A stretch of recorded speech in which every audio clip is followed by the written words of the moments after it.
Hello everyone, इस video में हम डिफरेंशिएबिलिटी के बारे में डिस्कस करेंगे कि कैसे आप चेक कर सकते हैं कॉम्प्लेक्स फंक्शन डिफरेंशिएबल है या नहीं। फर्स्ट लेक्चर में हमने लिमिट के बारे में डिस्कस किया था, limit of a complex function, and second lecture में हमने कंटिन्यूटी के बारे में देखा था। तो चलिए स्टार्ट करते हैं। सबसे पहले डिफरेंशिएबल का फॉर्मूला जो है वो यहाँ पर हमने डिराइव किया हुआ है। Let w is equals to fz be single valued function of the complex variable z is equals to x plus iota y, w is equals to fz। Single valued function की जो definition थी वो मैंने first lecture में भी discuss किया था। z की एक वैल्यू के लिए w की एक वैल्यू आपको मिलेगी। अब मैं फंक्शन में अगर जो ये वेरिएबल है उसमें मैं स्मॉल इंक्रीमेंट कर दूं तो w में भी स्मॉल इंक्रीमेंट हो जाएगा। तभी हमने यहाँ पर मेंशन किया है कि ये सिंगल वैल्यूड फंक्शन है, मतलब कि z वैल्यू पुट की तो हमें एक वैल्यू मिल रही है उसकी w, z plus del z value put की तो हमें मिल रहा है w प्लस डेल w। इसको हम राइट हैंड साइड शिफ्ट करेंगे तो ये नेगेटिव में हो जाएगा। w की वैल्यू fz है तो ये आपको मिल जाएगा नेगेटिव में। दोनों साइड यहाँ पर हमने डिवाइड बाय डेल z कर दिया एंड देन फिर हम लिमिट पुट कर देंगे। लिमिट में जो ये डेल z है वो 0 के टुवर्ड्स टेंड करेगा। और ये क्या है, एक तरीके से D W by D Z है, ठीक है। डिफरेंशिएबल है कर रहे हैं हम w का विद रिस्पेक्ट टू z, जिसको आप f डैश z से भी रिप्रेजेंट कर सकते हो। तो यहाँ पर वही सेम लाइन लिखी हुई है कि अगर fz का डेरिवेटिव एग्जिस्ट करता है तो उसको आपको f डैश z से डिनोट करना है। नेक्स्ट है the function is set to be differentiable at z is equals to z not if. किसी पॉइंट पे डिफरेंशिएबल कब होगा, जब ये चीज़ एग्जिस्ट करेगी। z नॉट पे वो पर्टिकुलर पॉइंट हम लिखेंगे जिस पे जो फंक्शन है वो हमारा डिफरेंशिएबल हो रहा है, तो ये आपका एग्जिस्ट करना चाहिए। नेक्स्ट है this limit is called the derivative of F Z at Z is equals to Z not and is denoted by F dash Z not.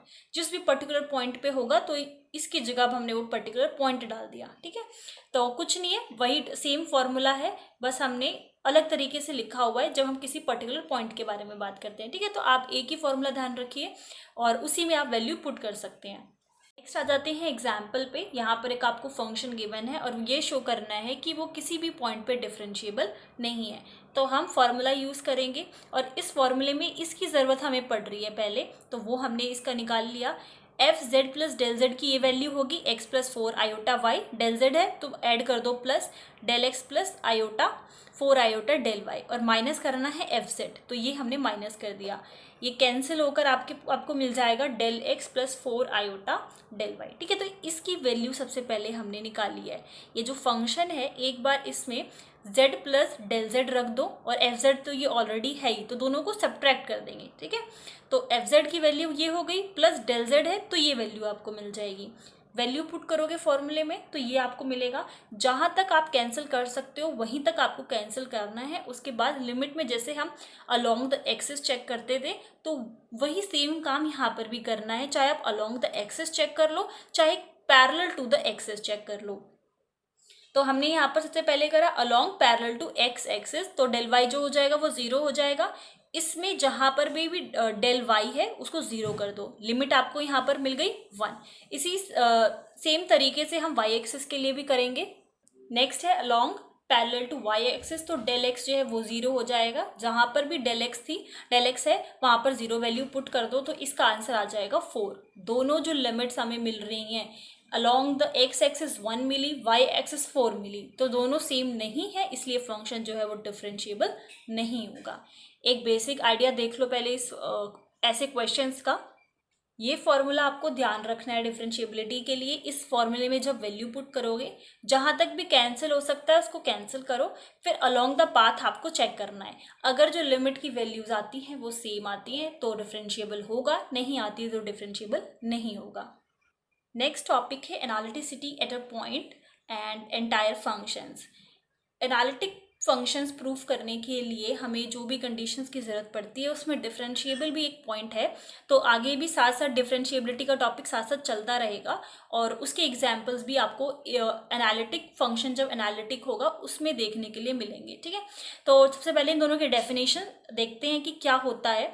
A complex function w is equals to f z is said to be analytic at a point z naught if f is differentiable at z naught and at every point in some neighborhood of z naught। एक बार इसकी भी definition देखते हैं, फिर मैं इन दोनों के बीच का डिफरेंस आपको बताती हूँ।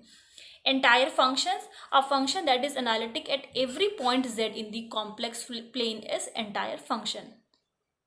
फंक्शन को हम एनालिटिक कब कहेंगे किसी पर्टिकुलर पॉइंट पे, जब उस पर्टिकुलर पॉइंट पर तो फंक्शन डिफरेंशिएबल हो ही और उसके साथ साथ उसके नेबरहुड के लिए भी वो फंक्शन डिफरेंशिएबल हो। ठीक है, जैसे कि 2 ले लिया आपने, वो पॉइंट के 2 पर जो है आपका फंक्शन एनालिटिक है और साथ के साथ अगर उसके 2 के जो नेबरहुड हैं उस पे भी फंक्शन एनालिटिक होता है तो हम बोलेंगे एनालिटिसिटी एट अ पॉइंट। पर एंटायर फंक्शन में हम पूरे कॉम्प्लेक्स प्लेन की बात करते हैं, इसीलिए इसका नाम है एंटायर फंक्शन। एंटायरली हम बात करते हैं a function that is analytic at every point z in the complex plane. तो इधर हम किसी भी एक पर्टिकुलर पॉइंट की बात ना करके पूरे कॉम्प्लेक्स प्लेन की बात करते हैं। आगे 2 एग्जाम्पल भी हैं, जैसे कि पॉलिनोमियल फंक्शंस। पॉलिनोमियल फंक्शन आपके एंटायर फंक्शन है, तो जहां पर भी पॉलिनोमियल फंक्शन आता है तो आप स्ट्रेट अवे लिख सकते हैं कि ये क्या है, एनालिटिक है। नेक्स्ट है रैशनल फंक्शन और एंटायर फंक्शन। ये जो z की हम बात कर रहे हैं तो वो कोई भी पॉइंट हो, ठीक है, कोई भी आप पॉइंट ले लो, पर पॉलिनोमियल फंक्शंस हमेशा आपके एनालिटिक रहेंगे। रैशनल फंक्शंस की बात करते हैं जैसे कि p बाय q की फॉर्म में, तो यहाँ पर p and q individually polynomial functions हैं और वो एनालिटिक होते हैं, क्योंकि हमने अभी देखा पॉलिनोमियल फंक्शंस कैसे होते हैं, एनालिटिक फंक्शंस हैं। बट किसी भी पर्टिकुलर पॉइंट के लिए ये जो आपका q वाला पॉलिनोमियल फंक्शन है वो 0 नहीं बनना चाहिए। ठीक है, कोई भी ऐसा पॉइंट ना हो जिसकी वजह से ये जो पोर्शन है वो क्या बन जाए, 0 बन जाए। तो ये जो रैशनल फंक्शन आपका बनेगा fz वो कैसा होगा, पॉलिनोमियल फंक्शन होगा। एंड आप स्ट्रेट अवे लिख सकते हैं कि पॉलिनोमियल फंक्शन जो होते हैं वो एनालिटिक होते हैं। नेक्स्ट हमारे पास है necessary and sufficient condition for fz to be analytic. Function अगर एनालिटिक है तो वो सीआर इक्वेशंस को सेटिस्फाई करेगा और फंक्शन जो है वो डिफरेंशिएबल भी होगा। तो इसका जो प्रूफ है वो हम नेक्स्ट वीडियो में देखेंगे, बट इसकी स्टेटमेंट एंड इससे रिलेटेड एक एग्जाम्पल हम डिस्कस करेंगे। तो यहाँ पर 2 कंडीशंस गिवन है कि जो करली यू है bye curly x, curly u by curly y, curly v by curly x and curly v by curly y, ये कैसे हैं, कंटिन्यूस फंक्शंस होने चाहिए of x and y in region R. And second है आपके पास CR equations जो है वो सेटिस्फाई होनी चाहिए। तो इसको एग्जाम्पल से समझते हैं। Determine the function f z is equals to z and mod of z is analytic everywhere. तो इससे आपको एनालिटिक और डिफरेंशिएबल में अगर कोई डाउट होगा तो वो भी क्लियर हो जाएगा। तो स्टार्ट करते हैं। z और मोड ऑफ z जो है ये डिटरमाइन करना है कि ये फंक्शन एनालिटिक है हर जगह या फिर नहीं। तो f z is equals to z की क्या वैल्यू होती है, x प्लस आयोटा वाई, और मोड ऑफ z की क्या वैल्यू होती है, under root x square plus y square. तो सबसे पहले आपको क्या करना है, आपको रियल एंड इमेजिनरी पार्ट जो है उनको सेपरेट कर लेना है। तो ये x को इससे मल्टीप्लाई कर दिया, आयोटा y को पूरा इससे मल्टीप्लाई कर दिया, तो यहाँ से हमें u प्लस आयोटा v की फॉर्म मिल गई। u एंड v आपने सेपरेटली लिख लिया। ठीक है, तो अभी हमने नेसेसरी एंड सफिशिएंट कंडीशन में देखा आपको क्या निकालना है, अब करली u बाय करली x, करली v बाय करली y। तो ये सारी चीज़ें चारों की चारों चीज़ें आपको निकालनी है। तो सबसे पहले इसको x के फॉर्म में x की रिस्पेक्ट में डिफरेंशिएट किया है, एक बार y के रिस्पेक्ट में डिफरेंशिएट करेंगे, v को भी x के रिस्पेक्ट में डिफरेंशिएट करेंगे एक बार, और y के रिस्पेक्ट में डिफरेंशिएट करेंगे। तो ये मैंने कर रखा है, आप देख सकते हैं सिंपल डिफरेंशिएशन किया हुआ है।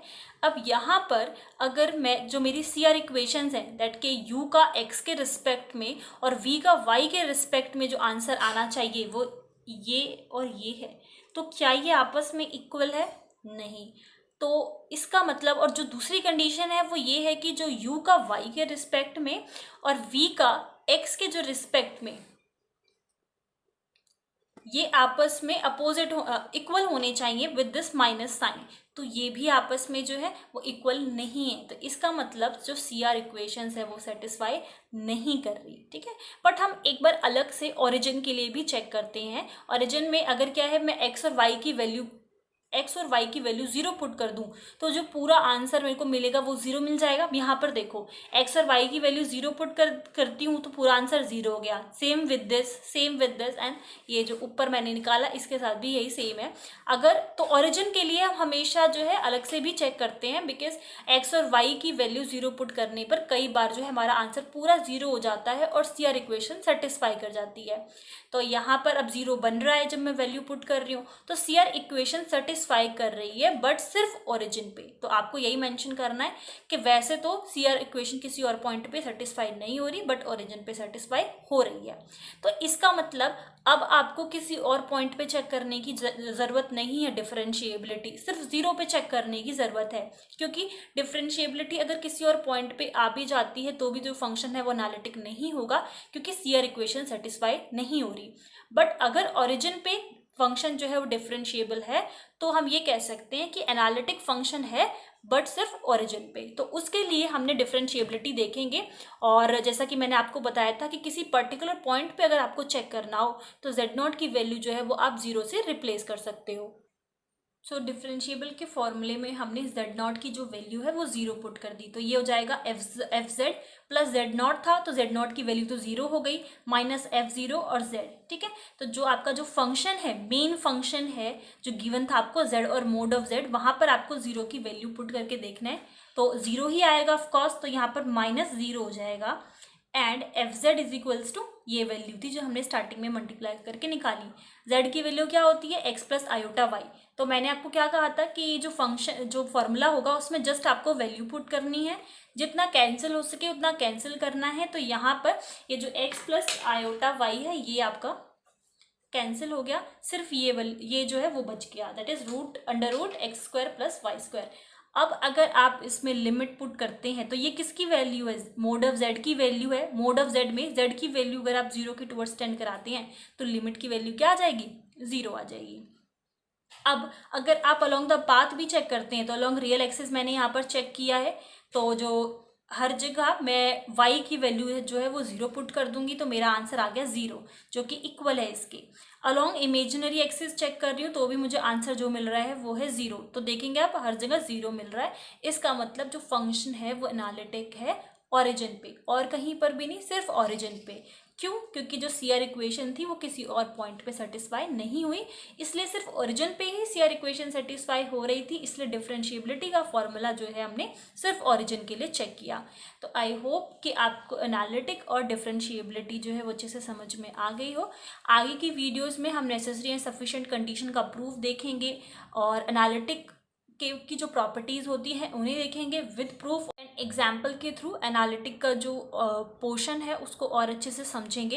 एनालिटिक के पोर्शन में डिफरेंशिएबिलिटी का भी रोल है, जैसे कि मैंने आपको बताया कि फंक्शन डिफरेंशिएबल होना चाहिए एनालिटिक होने के लिए, तो डिफरेंशिएबिलिटी भी साथ के साथ चलती जाएगी और आपको अलग अलग एग्जाम्पल्स जो हैं वो डिफरेंशिएबिलिटी के लिए भी देखने के लिए मिलेंगे। सेम आपको जो काम करना है वो यही, फॉर्मूलेज में वैल्यू पुट करनी है, जितना आप कैंसिल कर सको उसको कैंसिल करो और फिर अलोंग द एक्सिस चेक कर लो कि जो लिमिट आपको मिल रही है फंक्शन पे या फिर किसी भी पाथ के थ्रू अगर आप जा रहे हो तो अगर आपको वैल्यू सेम मिल रही है तो फंक्शन जो होगा वो एनालिटिक होगा।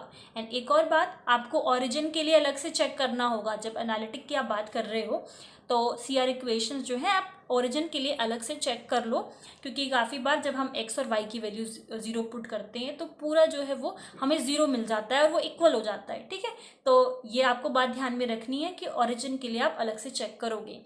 और अगर सीआर इक्वेशंस जो सेटिस्फाई नहीं हो रही थी जैसे कि इस एग्जाम्पल में हुआ, तो आप क्या कर सकते हैं, सिर्फ ओरिजिन के लिए डिफरेंशिएबिलिटी चेक करो। ठीक है, और किसी पॉइंट के लिए आपको चेक नहीं करना, इसलिए डायरेक्टली हमने z0 की वैल्यू 0 पुट कर दी। ठीक है, तो सिर्फ मैंने ओरिजिन के लिए ही डिफरेंशिएबिलिटी को चेक किया है इस एग्जाम्पल में। तो इस वीडियो में बस इतना ही।